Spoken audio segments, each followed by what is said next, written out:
Sarah était une jeune femme douce et aimante, mariée à Idriss, un homme humble et travailleur.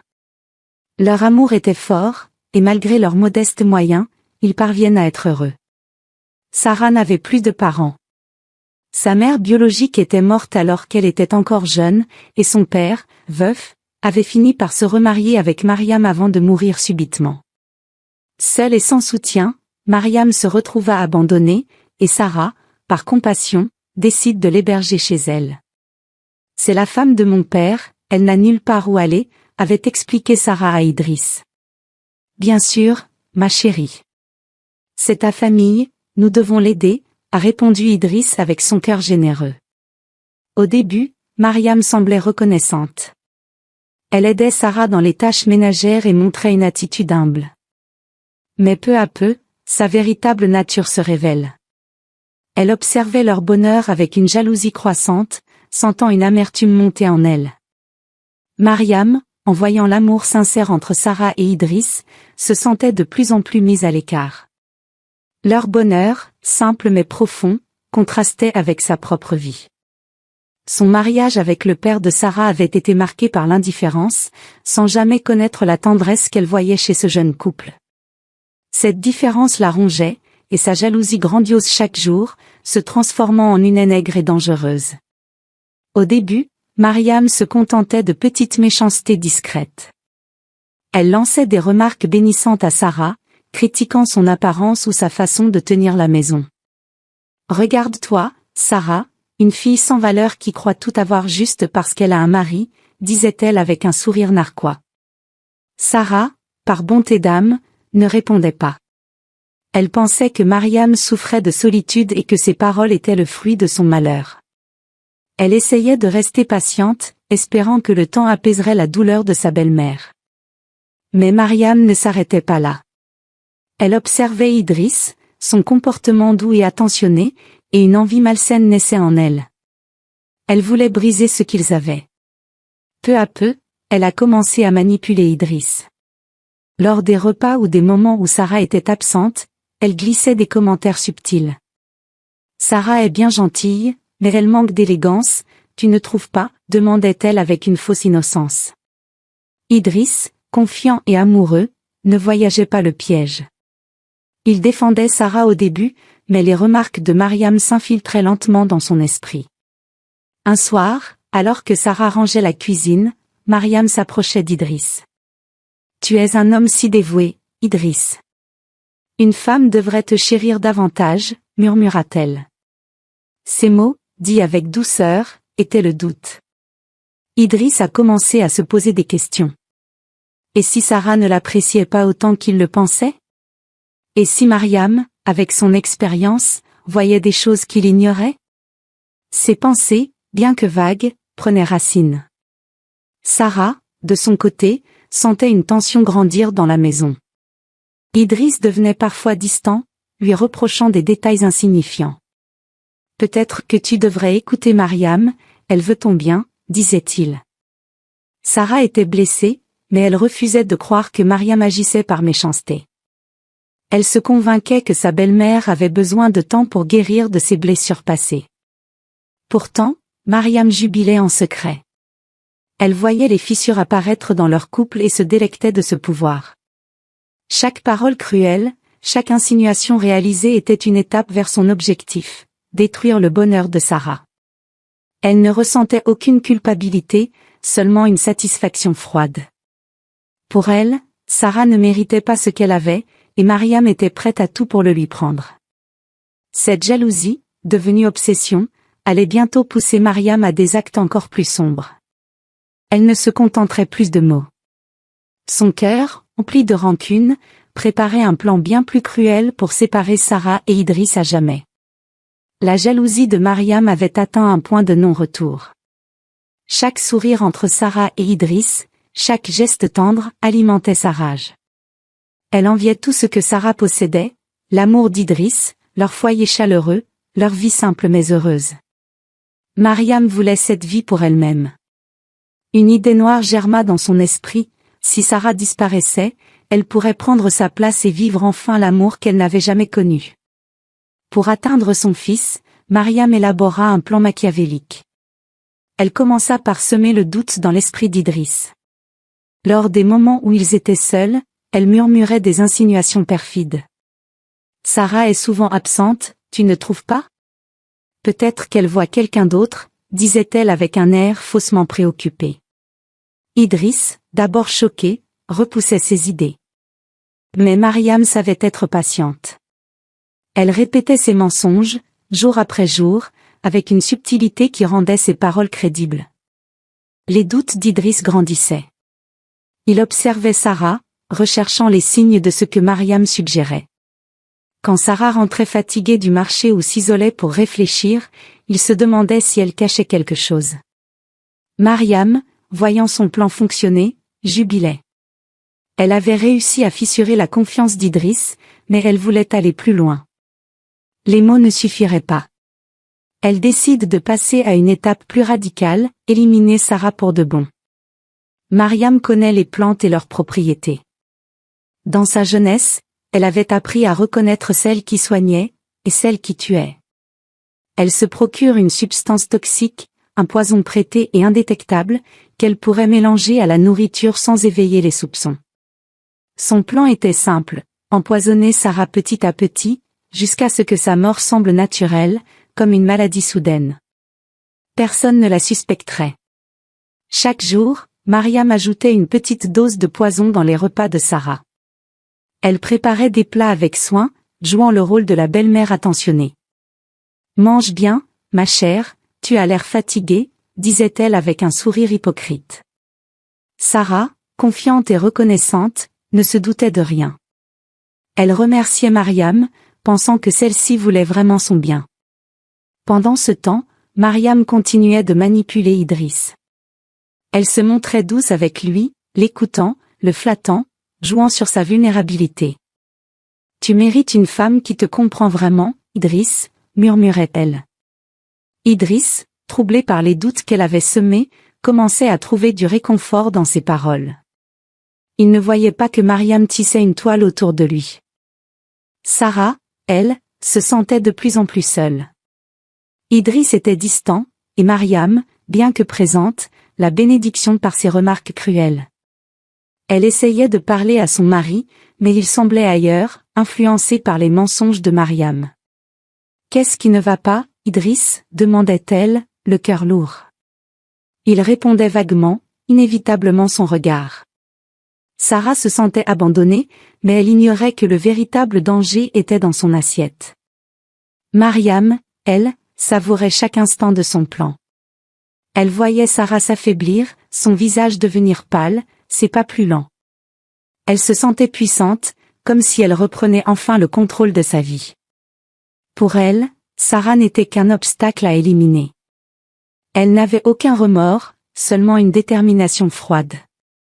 Bientôt, je pensais elle, Idriss serait à elle, et personne ne découvrirait la vérité. Mais ce que Mariam ignorait, c'était que ses actes, aussi discrets soient-ils, laisseraient des traces. La vérité, bien que cachée pour l'instant, attendait son heure pour éclater.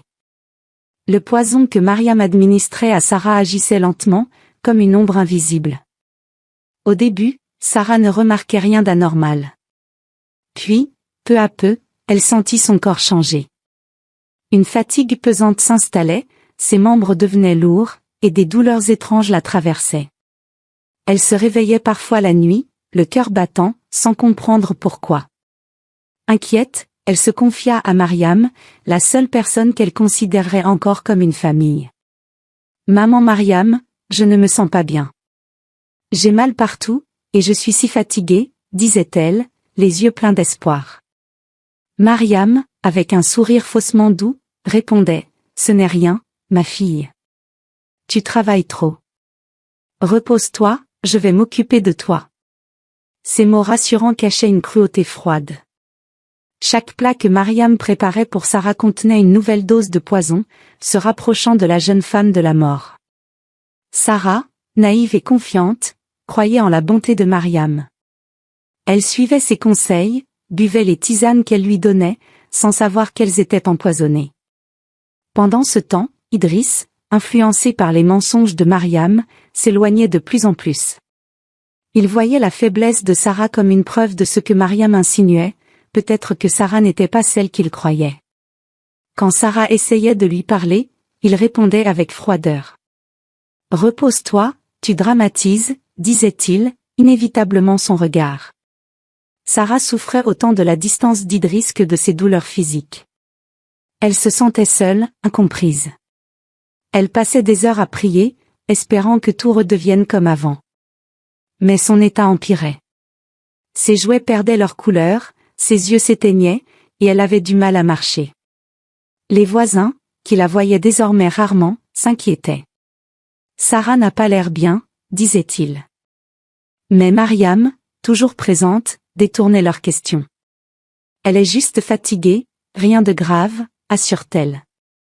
Mariam, elle, observait la lente agonie de Sarah avec une satisfaction cruelle. Chaque signe de faiblesse était une victoire. Elle continuait de jouer son rôle, préparant des repas, apportant des couvertures, tout en s'assurant que le poison faisait son œuvre. Elle se montre plus douce avec Idriss, gagnant sa confiance. Pauvre Sarah, elle ne va pas bien. Mais je suis là pour toi, murmurait-elle, posant une main sur son épaule. Un soir, Sarah, trop faible pour se lever, resta alitée. Elle appelle Idriss, espérant un dernier moment de tendresse. Mais il était occupé, distrait par Mariam. Seule dans sa chambre, Sarah pleurait en silence. Elle pensait à l'amour qu'elle avait pour Idriss, à leur vie d'avant, si pleine de rire. « Pourquoi m'as-tu abandonnée » murmura-t-elle, le cœur brisé. Ses dernières pensées furent pour lui, malgré la douleur. Cette nuit-là, Sarah s'éteint doucement, comme une bougie consommée. Son corps, épuisé par le poison, cessa de lutter. Mariam, en découvrant son corps le lendemain, feignit le choc. Elle cria, pleura, jouant la belle-mère dévastée. Idriss, bouleversé, s'effondra en larmes, rongé par la culpabilité sans comprendre pourquoi. Mariam, sourire elle, cachait un intérieur. Son plan avait réussi.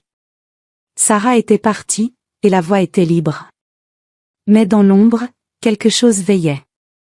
La mort de Sarah n'était pas la fin de son histoire. Son âme, trahie et brisée, portait encore l'amour et la douleur. Et bientôt, Mariam découvrirait que même la mort ne pouvait effacer la vérité. Après la mort de Sarah, Mariam joua parfaitement son rôle de belle-mère éplorée.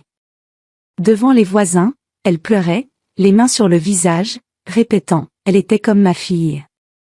Comment vais-je vivre sans elle ?» Les villageois, touchés par sa douleur apparente, lui offriraient leur soutien. Personne ne soupçonnait la vérité. Mariam, avec son talent pour la manipulation, avait tissé un mensonge convaincant. Elle se montre fragile, perdue, gagnante la pitié de tous. Idriss, lui, était dévasté. La perte de Sarah le plongeait dans un chagrin profond. Il se reprochait sa froideur des derniers mois, ses doutes, son éloignement. Il errait dans la maison, hanté par les souvenirs de sa femme. Mariam, sentant sa vulnérabilité, se rapproche de lui. Elle lui apportait des repas, écoutait ses confidences, posait une principale réconfortante sur son bras. « Je sais combien tu souffres, Idriss. »« Moi aussi, je l'aimais, » disait-elle, les yeux brillants de fausses larmes. Peu à peu, Mariam gagne la confiance d'Idriss. Elle se montre douce, attentive, presque maternelle au début. Puis, avec une subtilité calculée, elle changea de ton. Ses gestes devinrent plus tendres, ses paroles plus intimes. « Toi et moi, nous partageons la même douleur. Personne ne peut comprendre ce que nous ressentons, » murmurait-elle. Idriss, perdu dans son deuil, a trouvé du réconfort dans sa présence. Il ne voyait pas qu'elle manipulait ses émotions, exploitant son chagrin pour se rapprocher de lui. Les mois passèrent, et la relation entre Mariam et Idriss évolua. Elle l'utilisait à chaque occasion pour se rendre indispensable. Quand Idriss parlait de Sarah, elle détournait la conversation, le ramenant à elle.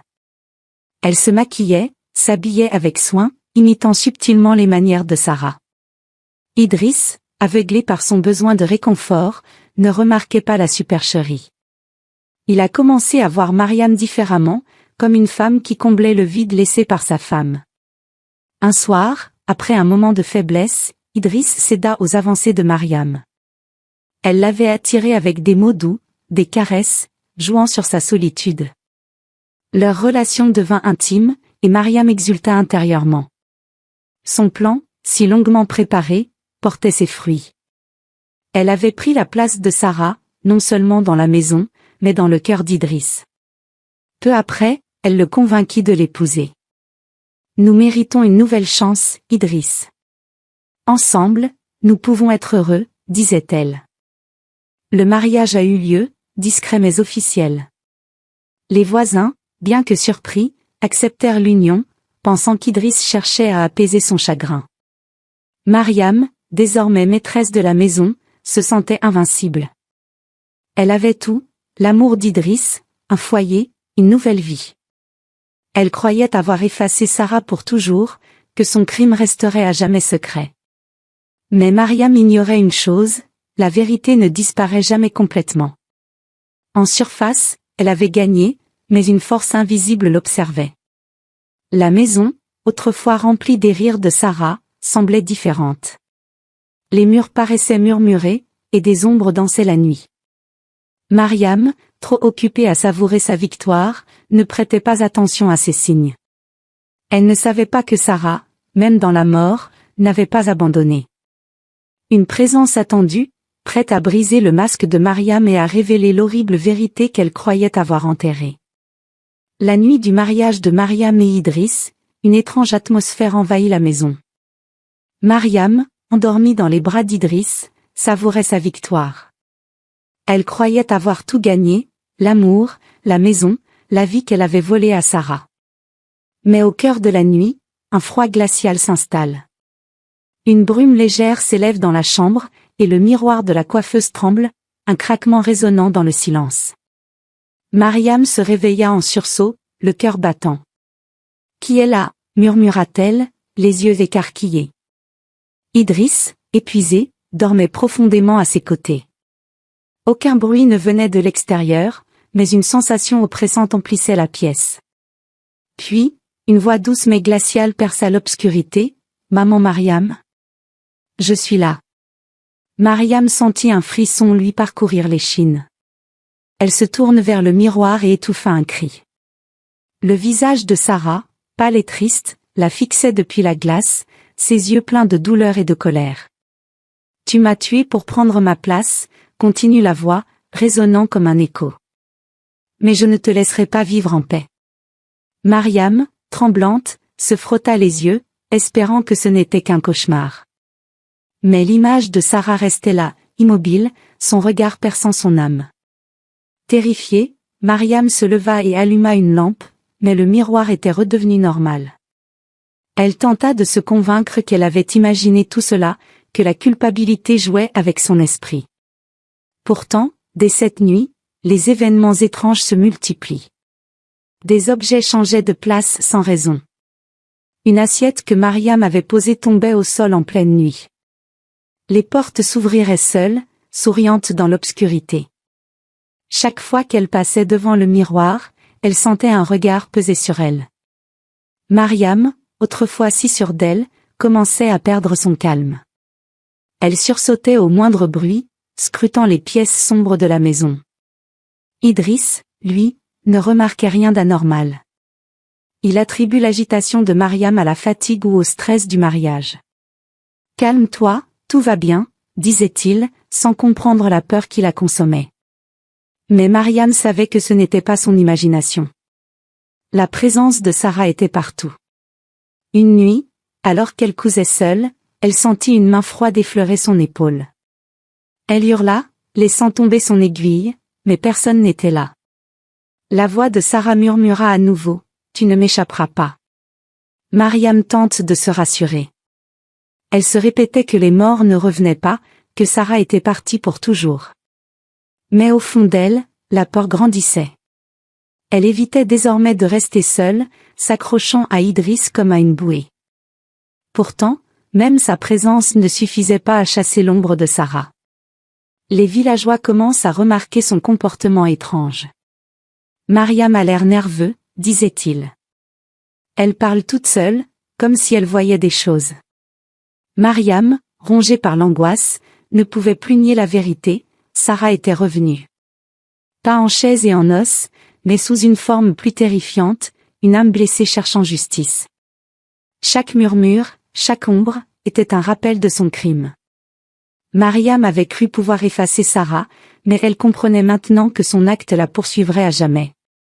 La maison, autrefois un refuge, était devenue une prison où l'esprit de Sarah réclamait des comptes. Après le retour spectral de Sarah, Mariam est devenue l'ombre d'elle-même. La femme arrogante et manipulatrice qui avait orchestré la mort de Sarah n'était plus qu'une coquille vide, rongée par la peur. Partout où elle allait, elle sentait la présence de Sarah. Les portes claquaient sans raison, les fenêtres s'ouvraient seules, et les objets tombaient avec un bruit sourd. Chaque nuit, la voix douce mais implacable de Sarah murmurait « Maman Mariam. Je suis là. » Ces mots, répétés sans cesse, hantaient ses rêves et ses pensées. Mariam ne fut trouver plus de repos. Elle sursautait au moindre craquement, scrutant les ombres avec terreur. Elle évitait les miroirs, convaincue que le visage de Sarah y réapparaîtrait. Une fois, en plein jour, elle crut voir une silhouette dans la cour, vêtue de la robe préférée de Sarah. Elle hurla, attirant l'attention des voisins, mais quand ils accourent, il n'y avait rien. « Tu es fatiguée, Mariam » dirent-ils, mais leurs salutations trahissaient leur malaise. Les villageois commencèrent à parler. « Mariam n'est plus la même » chuchotait-il. « Elle parle seule, elle tremble, on dirait qu'elle voit des fantômes. » Certains plaisantaient, disant que la maison était maudite, mais d'autres, plus superstitieux, se demandaient si Sarah n'était pas revenue. Mariam, autrefois respectée pour son apparente douleur après la mort de Sarah, devenait une source de curiosité et de méfiance. Idriss, désemparé, tentait de la calmer. « Qu'est-ce qui t'arrive, Mariam ? Tu n'es pas bien, disait-il, inquiet. Mais Mariam, incapable d'expliquer la vérité, s'emportait. « Laisse-moi. Elle est là, elle veut me tuer » criait-elle, les yeux fous. Idriss, troublé, ne comprenait pas de qui elle parlait. Il pensait qu'elle perdait la tête, peut-être à cause du chagrin ou de la culpabilité d'avoir pris la place de Sarah. Il essayait de la réconforter, mais ses efforts étaient vains. Mariam, elle, savait que ce n'était pas son imagination. La présence de Sarah était réelle, oppressante. Une nuit, alors qu'elle tentait de prier pour chasser son angoisse, une bourrasque éteignit toutes les bougies. La voix de Sarah, plus claire que jamais, résonna. « Tu ne peux pas fuir ce que tu as fait. » Mariam s'effondra, pleurante et suppliante. « Laisse-moi en paix. » Je ne voulais pas, hurlait-elle, mais la présence ne s'apaisait pas. Son comportement devenait incontrôlable. Elle refusait de manger, craignant que Sarah n'empoisonne sa nourriture, ironie cruelle de son propre crime. Elle dormait à peine, passant ses nuits à guetter les bruits. Les villageois, de plus en plus mal à l'aise, évitaient la maison. « Il se passe quelque chose d'étrange là-dedans » disait-il. Les enfants du village, effrayés, racontaient que des pleurs s'échappaient de la maison la nuit. Mariam, prisonnière de sa propre terreur, sentait sa raison vaciller. Elle ne pouvait plus son crime, mais elle n'avait pas encore le courage de l'avouer. Chaque murmure de Sarah, chaque ombre, était une accusation. Elle comprenait que son châtiment avait commencé, non pas par une punition physique, mais par un tourment mental insupportable. Sarah, même dans la mort, la forçait d'affronter la vérité qu'elle avait voulu entrer. Et ce n'était que le début. Le tourment de Mariam atteignit son paroxysme. La présence de Sarah, incessante, brisait sa volonté. Elle ne dormait plus, ne mangeait presque plus, et son apparence autrefois soignée s'était transformée en celle d'une femme hagarde, aux yeux cernés et aux mains tremblantes. Les villageois, désormais convaincus qu'elle était folle, l'évitaient. Les murmures de Sarah, ses apparitions dans les miroirs, les objets qui bougeaient seuls, tout cela la poussait au bord de la rupture. Une nuit, alors qu'une tempête grondait dehors, Mariam s'effondra. Idriss, réveillé par ses cris, la trouvaille recroquevillée dans un coin de la chambre, marmonnant des paroles incohérentes. « Elle est là. Elle ne me laisse pas, hurlait-elle, les yeux fixés sur un mur vide. Idriss, inquiet mais agacé, tenta de la calmer. « De qui parles-tu, Mariam ? Ressaisis-toi, dit-il, la serrant doucement. Mais Mariam, submergée par la peur et la culpabilité, ne pouvait plus se taire. Dans un accès de panique, elle saisit les mains d'Idriss, et les larmes aux yeux, avoua tout. « C'est moi. Je l'ai tué. J'ai empoisonné Sarah, cria-t-elle, sa voix brisée par l'angoisse. Idriss, abasourdi, recula, son visage passant de la confusion à l'horreur. « Quoi ? De quoi parles-tu ? Exigea-t-il, espérant avoir mal entendu. Mais Mariam, incapable de s'arrêter, raconte tout, le poison, les mensonges, son plan pour prendre la place de Sarah. Je la haïssais. Elle avait tout ce que je n'avais pas, sanglota-t-elle. Idriss, pétrifié, sentit son monde s'écrouler. Les souvenirs des derniers mois de Sarah défilaient dans son esprit, sa fatigue, ses douleurs, sa solitude. Il réalisa qu'il avait ignoré ses appels à l'aide, influencés par les manipulations de Mariam. La vérité le frappa comme un coup de poignard. « Tu es un monstre, Mariam !» hurla-t-il, les larmes coulant sur ses joues. Il s'éloigna d'elle, comme si sa présence le brûlait. Mariam, effondrée, tente de le retenir. « Idriss, je t'aime. Je l'ai fait pour nous, supplia-t-elle. Mais Idriss, dégoûté, la repoussa. « Tu as tué ma Sarah. Tu m'as manipulé !» cria-t-il avant de quitter la pièce, laissant Mariam seule avec sa confession. La maison, silencieuse pour la première fois depuis des semaines, semblait attendre. La voix de Sarah ne résonnait plus, comme si son esprit, satisfaite de l'aveu, s'était enfin apaisé. Le lendemain, Idriss, encore sous le choc, raconte tout aux villageois. La nouvelle se propage comme une traînée de poudre. Les voisins, horrifiés, se réuniront devant la maison, réclamant justice.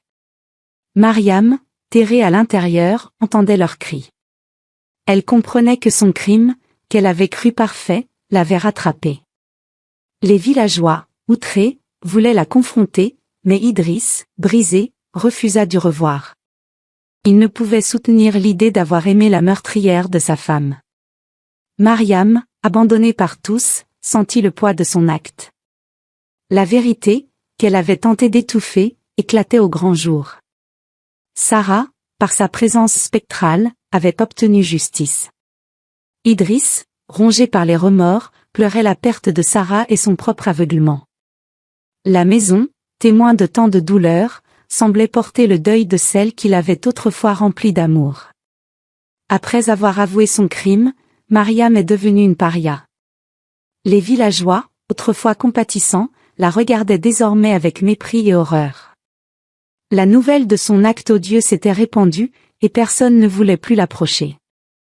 La femme qui avait manipulé tout le monde avec ses larmes et ses mensonges était maintenant vue comme un monstre.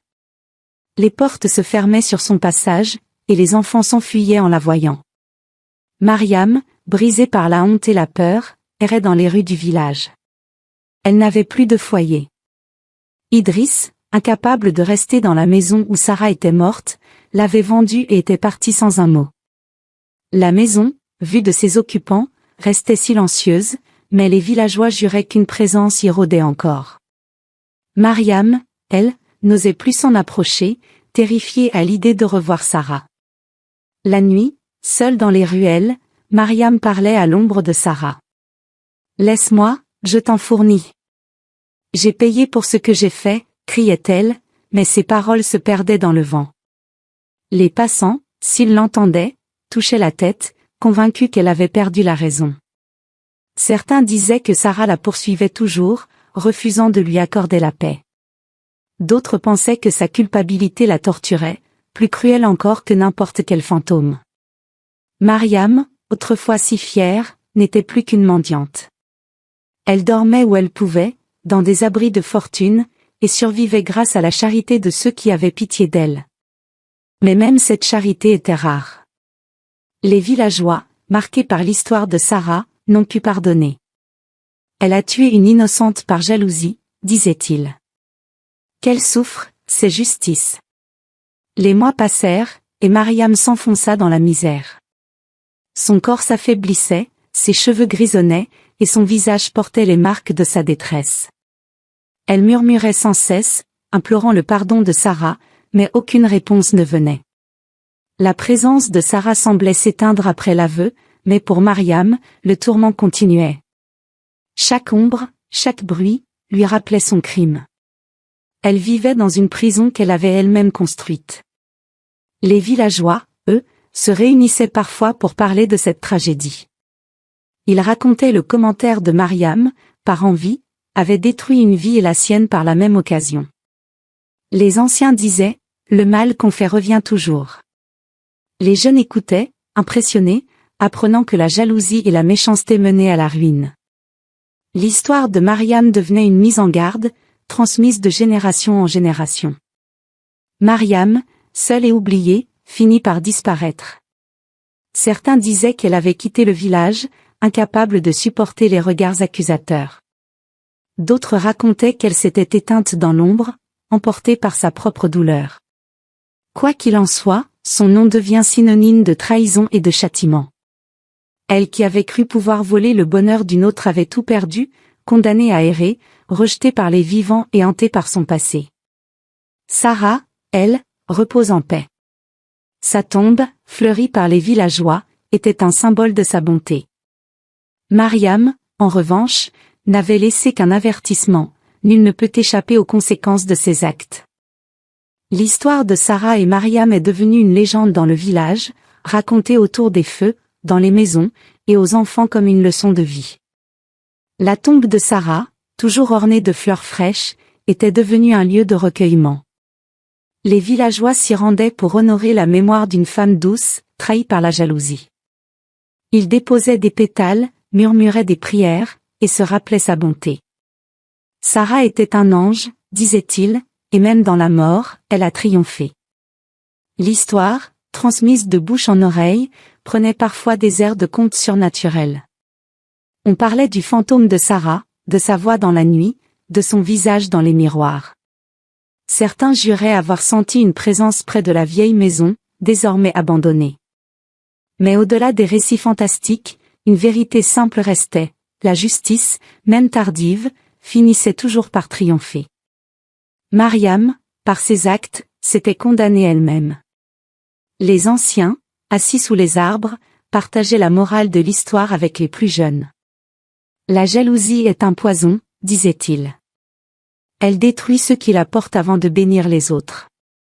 Il racontait comment Mariam, consommée par l'envie, avait orchestré un crime qu'elle croyait parfait, mais qui l'avait conduit à sa perte. Le mal se retourne toujours contre ceux qui le sèment, ajoutait-il, et les enfants écoutaient, impressionnés.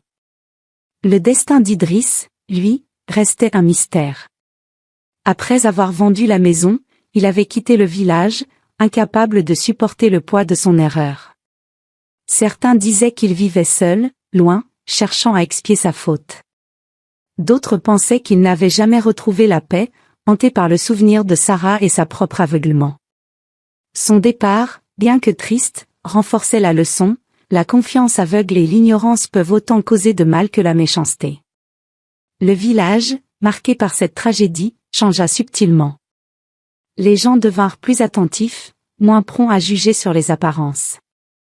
Ils se méfiaient des paroles mielleuses, se souvenant du commentaire que Mariam avait manipulé tout le monde. Les voisins s'entraidaient davantage, veillant les uns sur les autres, comme pour honorer l'esprit de Sarah. Sa mémoire, loin de s'effacer, inspirait la compassion et la vigilance. L'histoire de Sarah est devenue plus qu'un simple récit. Elle enseignait que la bonté, même trahie, laissait une trace indélébile. Sarah, par sa vie et sa mort, avait touché les cœurs. Mariam, elle, n'avait laissé qu'un avertissement. Son nom, autrefois prononcé avec respect, était désormais synonyme de trahison. Les mères disaient à leurs enfants, ne sois pas comme Mariam, car la vérité finit toujours par éclater. Ainsi, la tombe de Sarah restait un symbole d'espoir et de justice. Les fleurs qui l'entouraient rappelaient que l'amour et la vérité survivaient à la haine. Les villageois, en passant devant, souriaient doucement, pensant à la jeune femme qui, même dans l'au-delà, avait vaincu le mal. L'histoire de Sarah et Mariam, gravée dans la mémoire collective, continua d'enseigner une leçon intemporelle, le bien triomphe, et le mal, tôt ou tard, paie le prix de ses actes.